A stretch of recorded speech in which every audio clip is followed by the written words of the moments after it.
E a reportagem de capa da edição 183 da Revista Oeste é assinada por Carlo Cauti. Com o título Carro Elétrico, uma aposta duvidosa, o texto explica por que esses veículos não são a solução para os problemas ambientais do planeta. Vamos acompanhar um trecho na voz de Daniel Vidal. Grande parte dos carros elétricos produzidos na China foi abandonada depois de poucos meses de uso. Por causa da falência das fabricantes, ou à medida que as montadoras lançavam veículos mais modernos e com maior autonomia de condução, os antigos foram sendo substituídos. Como era praticamente impossível vendê-los como usados, por causa da falta de peças ou da baixa autonomia, acabaram criando enormes lixões de ferro e lítio a céu aberto. Agora, os veículos elétricos estão prestes a desembarcar no Brasil em peso. A chinesa BYD, maior produtora de veículos a bateria do mundo, anunciou a construção de uma fábrica em Camaçari, na Bahia, na antiga planta da Ford, abandonada pelos norte-americanos em 2021. Além da euforia do mercado com a novidade, muitos analistas se questionam se os carros elétricos são a melhor solução para a mobilidade individual no Brasil. Ou se os custos, inclusive ambientais, continuarão muito superiores aos ganhos, fazendo desses veículos apenas instrumentos de propaganda ambientalista e de estratégia geopolítica. E agora a gente traz mais destaques dessa edição da Revista Oeste, porque hoje, sexta-feira, a Branca Nunes, nossa diretora de redação, está aqui conosco no estúdio. Seja bem-vinda. Boa noite, Branca. Bela capa. Essa Oeste inovou agora com carros elétricos nessa edição, hein, Branca? Pois é, demos um tempinho na capa do noticiário político, mas ele volta sempre. Aqui no Brasil, né, principalmente. Eu queria dar boa noite para você, para o Augusto, a Ana, o Silvio, o Alexandre. E para todo mundo que nos escuta agora. Então, essa capa está muito boa, Paula, porque ela está super completa, assim. Ela levanta vários... tudo que envolve o carro elétrico, né? A questão da autonomia, da bateria e do valor, do preço, né? E dessas questões. Seria ou não esse carro benéfico realmente para o meio ambiente? Mas ele chama e traz para o Brasil, né, um país com dimensões continentais e que você vai precisar de milhões desses totens, né, de recarregamento para conseguir tornar ele minimamente viável. E nós não podemos esquecer que temos aqui no Brasil uma energia limpa, que é o etanol. Então, de repente, uma das possibilidades que o Cauti levanta e com os especialistas que ele conversou é o carro híbrido, etanol e o elétrico, né? Pode ser uma opção para o Brasil. Mas eu vou deixar esse tema para vocês conversarem mais com o próprio autor da reportagem.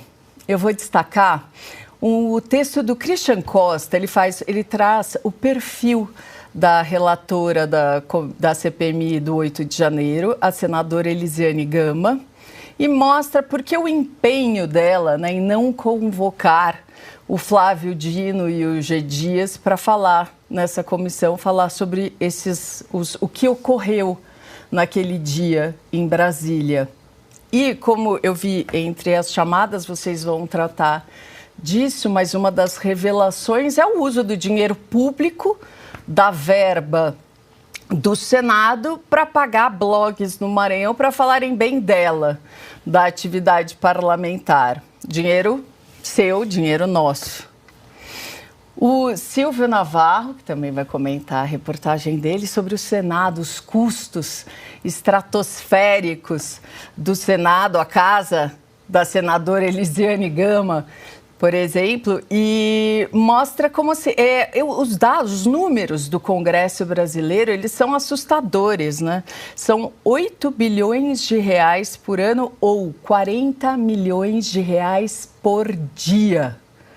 Custa no Brasil para pagar tudo, desde o cafezinho até os carros a que eles têm direito, essa verba aí que a senadora usa para pagar o blogueiro, para falar bem dela, também sai desse dinheiro, entre outros custos, e uma casa que está perdendo as suas funções também agora, né?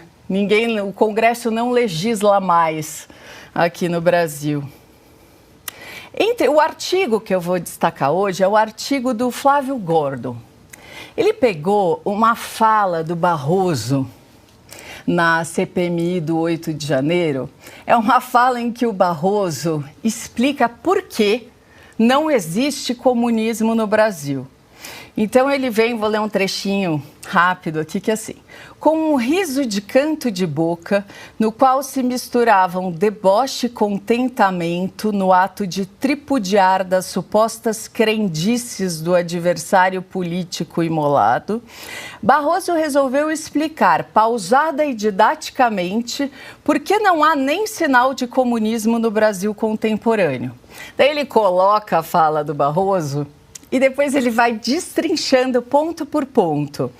Né? O Barroso cita um verbete de enciclopédia sobre o que é comunismo, né? E daí o Flávio Gordon pega cada trechinho e daí disserta a bobagem que o Barroso falou, né? E a realidade do que é o comunismo, não aqui necessariamente, mas no mundo. Porque para chegar à conclusão de que não existe aqui, você tem que saber exatamente, realmente, o que é o comunismo. Então, vou destacar esses textos essa semana. Maravilha. Fica mais um pouquinho aqui com a gente, Branca, porque agora a gente vai conversar com o autor da reportagem de capa, o nosso repórter especial de economia, Carlo Cauti, ele que fala direto do Boat Show, maior feira náutica da América Latina, aqui em São Paulo. O Carlo Cauti não para. Boa noite, Carlo. Quero te ouvir, depois eu quero saber um pouquinho sobre esse evento. Tem novidade aqui na Revista Oeste também, você vai comentar um pouquinho pra gente, mas antes vamos falar da reportagem de capa. Nós já lemos um trecho, a Branca também destacou alguns pontos, mas queria te ouvir. Porque a questão dos carros elétricos, né, foi vendida como uma solução para acabar com a poluição nas grandes cidades, para acabar com todos os problemas ambientais, e a tua reportagem mostra que a história não é bem essa. Queria que você trouxesse alguns pontos controversos em relação ao uso dos carros elétricos, Carlo, mas não conta tudo, porque o pessoal que está nos assistindo precisa ler a sua reportagem, que está maravilhosa. Parabéns. Obrigado, Paula. Boa noite, Branca, boa noite ao nosso público. Pois é, né, uma aposta bastante complicada de se entender, especialmente em um país como o Brasil, onde tem outras alternativas para a energia, entre aspas, verdes, né?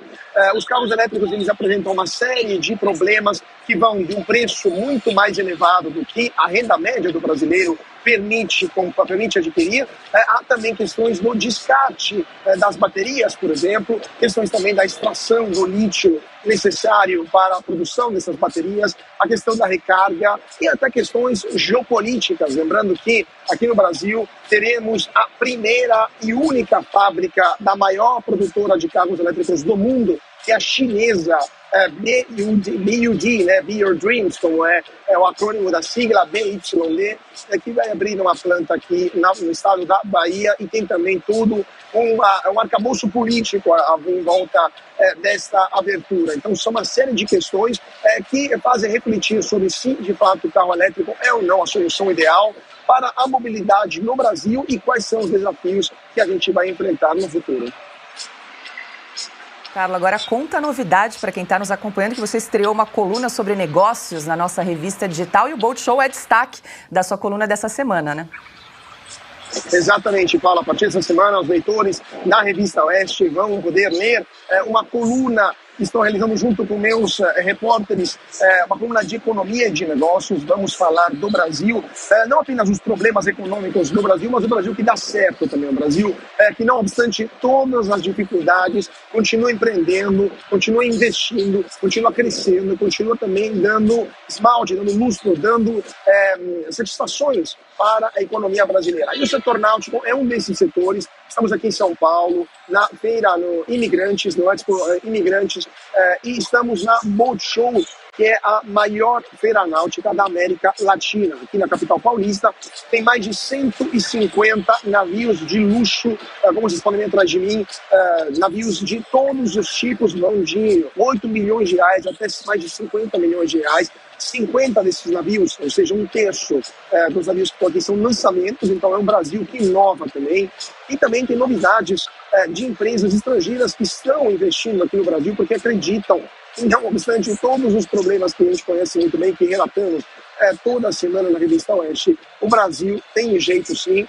E, por exemplo, duas empresas italianas, a Ferretti e a Azimuth, empresas que são icônicas no setor da náutica de luxo, têm suas plantas aqui no Brasil, não por acaso no estado de Santa Catarina, que é um dos estados mais business friendly, né, um dos estados pro-business do país, e que conseguiu atrair essas duas empresas para que abrissem uma planta, uma fábrica produtora, ou seja, o Brasil que produz navios de luxo que exporta para o mundo inteiro, isso graças a incentivos fiscais, e a um governo o governo do estado, que eliminou muita burocracia. O Porto de Itajaí, onde estão esses estaleiros, se tornou referência mundial e desenvolveu toda a região em volta dessa cidade. Então, estou aqui para conversar com os produtores brasileiros e internacionais, também com os compradores, porque estamos falando de um Brasil que também que compra esse navio, também um Brasil empreendedor, né? Muita gente do agronegócio está aqui, muita gente do setor da construção civil, do setor industrial, então é sempre bom para ter um feeling, né? Para ter o sentimento de como está indo a economia brasileira e com certeza será